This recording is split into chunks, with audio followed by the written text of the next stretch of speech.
Hey, all you experts out there, this is the Monetize Your Expertise podcast, where we show you how to use your skills to pay the bills. Have you ever wanted to create a business that positions you as the industry leader and go-to expert?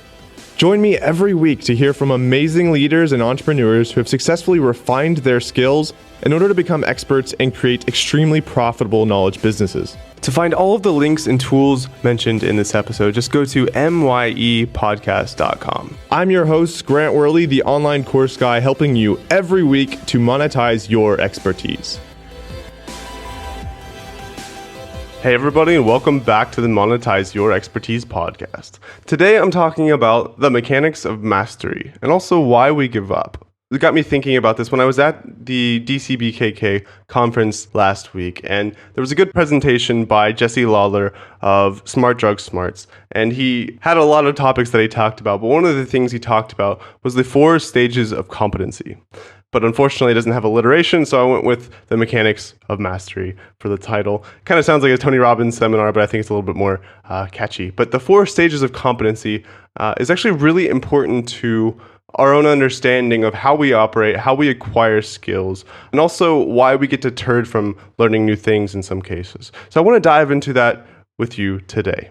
So first off, I think some definitions are in order. Number 1, the first stage of competency is called unconscious incompetence. This is basically where you don't know what you're not good at. So for example, I'm going to use the example of salsa dancing through all 4 of these stages because this is actually how this first resonated with me when I first heard of the stages of competency. This is exactly what I was thinking about, was in relation to salsa dancing. So I'm going to use that as an example. So the first stage, if you're trying to learn how to dance and you're in stage 1 of competency, that means basically you show up, people are doing lots of things that you're not even sure what they're doing, and you feel really overwhelmed. You kind of try and follow along, but it feels very difficult. It's a totally new thing. It's really overwhelming, and you're not really sure what you're supposed to be doing. You just know that probably you're not doing it right because you don't even have any idea what's going on. That's stage 1. Stage 2 is called conscious incompetence, and this is where, the teacher just went through how to do all the basic steps and, here's the right turn, here's the left turn, here's the sombrero. And you're just like, what? I understand what I'm supposed to be doing, but I can't get my feet to do that yet. So continuing on with the salsa dancing example, that is stage 2, where you know what you should be doing, you just can't do it yet. Stage 3 of competency is called conscious competence. This is where, cool, I've got the concept, I know what I'm supposed to be doing, and I have to be very focused, but then if all of the context is right and I'm not too distracted, I can concentrate and execute pretty dang well. So that's stage 3. It requires a lot of conscious effort, but you can start to execute and do well at something that's relatively new to you. Stage 4 of competency is called unconscious competence. These are all tongue twisters, so I hope you appreciate me getting through this. So unconscious competence refers to when you're good at something, but you don't really have to think about it too much in order to do it. So for example, riding your bike. You can actually use that as an example going through this as well. It's very difficult. Even once a kid learns how to ride a bike, they can still do it, but it's kind of challenging. But then, as an adult, hopefully, you can ride a bike without even really thinking about it. You jump on, you pedal, you go, right? And referring to salsa dancing, again, this is where the people who are really good, they've been doing it for years, they can basically tune out and not even pay attention and automatically just be danced in with the music and look awesome without even trying, right? And this is true of all types of skills. And this is true mastery. And it actually might even be hard in stage 4 to actually teach other people because it's become so unconscious. You don't even have to think about what you're doing or why you're doing it. So then it becomes actually kind of challenging to explain that to somebody else in some cases. Okay, so those are the 4 stages of competency. But why does that matter to you? Why does that matter to you in business and life? And why is it really interesting? The reason this is really, really important is because it explains why it's so easy to give up on things. Think about the actual experience of feeling extremely overwhelmed and basically feeling like an idiot when you're trying a new skill.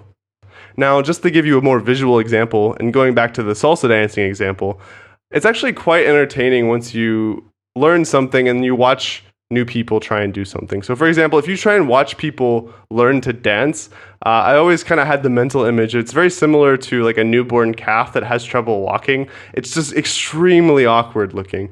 And so of course, that's very embarrassing when you first started doing that. Like I had that same experience when I first started dancing. And so if you have trouble with feeling embarrassed or not being good at something, if you're the kind of person who's very ambitious, type A, you expect a lot of yourself, this is extremely difficult to get through, right? So basically, if you go through this process, but you don't understand the process itself that you're going through, so if you are in that, stage 2 conscious incompetence phase and you don't understand what that is or that you're going to get through it to stage 3, then it becomes very easy to give up. Also, if you have a fixed mindset, this is also where it's very easy to give up too, because, if you're in stage 1 or stage 2, you try something new. For example, when I first started dancing, I had never danced anything before. I was extremely awkward and uncoordinated. And so a lot of people get into that situation with no previous experience and think, this is the exact quote everybody says. I've got, quote, 2 left feet, right? That's a statement of identity. It means that you've got 2 left feet. That's not something you can change. That's a fixed mindset. That means you cannot dance. You'll never be able to learn to dance. And that shows a failure of understanding of the levels of competency. And this is where it becomes very easy to give up. It's very easy to think, this is just too difficult, or I'll always be bad at this. Like, it's so much effort. It's not even fun, blah, blah, blah. And you just throw your hands up and give up and walk out. Now, this applies to everything, whether it's marketing, public speaking, social confidence, picking up girls, everything, football, whatever. Any possible skill that you can think of, this applies quite well. And so I challenge you, the next time you are learning something new, you're working hard at some new skill set or being in some new type of situation, I challenge you to reflect on these 4 stages and understand that the first 2 stages are extremely uncomfortable. It's not cool to be unconsciously incompetent where you have no idea what's even going on. You know vaguely that you suck, but you don't even know how you suck. And then stage 2, where it's like, okay, cool, now I understand why I'm bad, but I still can't actually even come close to doing a good job at this. It's very frustrating, right?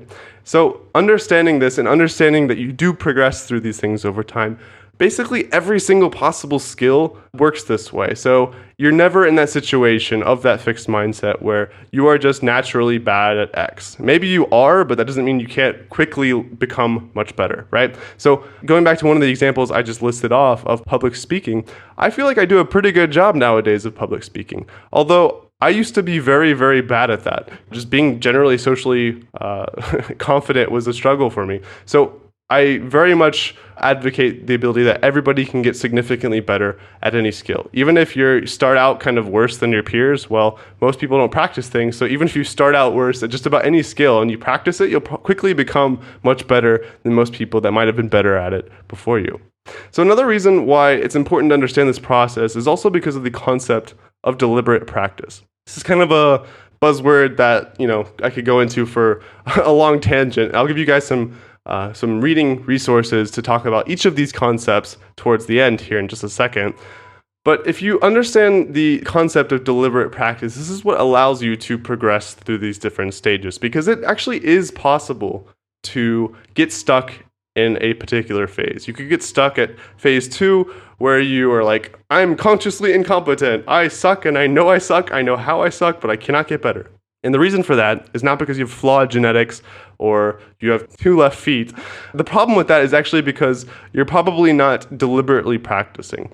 And again, that has its own definition of practicing in a very particular way, but that is actually what causes you to get better at something. So I was recently talking with a friend, and I'll use the concept of dancing again as an example.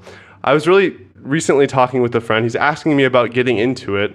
And basically what I told him is, you do not want to take up a skill like that if you've never done it before and do it once a week for 30 minutes. You will get nowhere. You have to practice it in a very intentional and deliberate way. Here's some of the best ways to practice it. And you have to do it consistently in order to make progress. You have to go through the standard deliberate practice kind of methodology. And if you don't, you'll half-ass it and you'll basically get nowhere and you'll get stuck and you won't ever get very good. But all in all, there's just one key point from all of this. Again, I'll give you some resources to read more about each of these points in a second, but there's one main idea that I hope you take away from this. And that is, your ability to be great at things is directly dependent on your ability to put up with being really bad at things. I'm going to say that again. Your ability to be great at things is directly dependent on your ability to put up with being really bad at things. Basically, if you can put up with sucking at things, then you can get excellent at something, anything actually, over time. If you cannot deal with being bad at things, well, basically what you're going to do is only do things that you're naturally a little bit good at in order to get better at them. And there's this entire category of things for all people, of things that you naturally aren't awesome at, like maybe you're bad, maybe you're neutral, whatever. Well, if you have the growth mindset, you can take any of those things and become good at it. But if you cannot deal with the fact that you're going to start out and being awkward and bad and looking like a newborn calf trying to walk, right? If you can't deal with that fact, you'll never actually go through the process to go through those stages of competency in order to become unconsciously competent, which is stage 4, which is the definition of what it takes to master a new skill. So now in your own life, I encourage you to think about a time when you started something new and it was something you wanted to learn or get better at, acquire some new skill set. And you weren't terribly good at it. And you had basically a lot of negative immediate feedback upon trying to do this new thing. And then you slowly kind of just give up, right? This is very easy to do. And there's no real way around it besides, incorporating the methods of deliberate practice and just pushing through that phase in order to get better. But above all, I think knowledge is power, and understanding that each of these phases is temporary, and it's a necessary thing to suck at things in order to be good at things, even if it's just subjective sucking, right? So if you're not born in Latin America or Spain or something, and you're trying to salsa dance with people from those areas, you're going to look really bad, period. Don't care if you're every single person of your ancestors was a dancer, you're going to suck at it at some point, and that's just true of every skill. So again, if you're able to put up with being bad at things, then you'll be able to get through the process to be extremely excellent at things. So I want to give you guys some really good books on these topics. I've got 3 for you that I've really enjoyed, and I recommend checking them out. So number 1 is called Mindset by Carol Dweck. Number 2 is Mastery by Robert Greene. And number 3 is called Talent is Overrated by Jeff Colvin, and it's Jeff as in Geoff kind of spelling.